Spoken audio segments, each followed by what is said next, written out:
Hi, I got an Erasmus scholarship to do my internship in Vienna last summer. At first, when I arrived, I was scared because I was there all alone, but enthusiastic to learn as much as possible. I got the opportunity to see how the technical university laboratory works.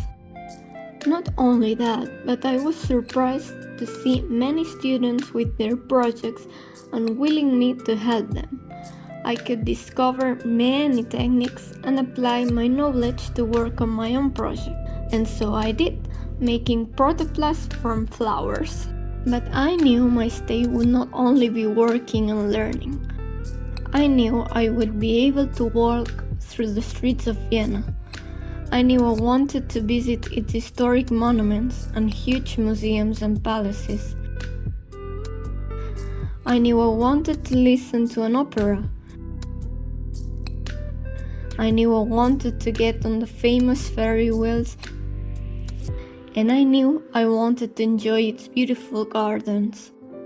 Also, I knew I wouldn't be alone, but I didn't expect to meet so many people from Thailand, Austria, Germany, and even others from Spain. Moreover, I had time to get lost and enjoy my own company. So in fact, if you ask me if I would do it again, I would not hesitate to say I would, because when I arrived home, a part of me stayed there.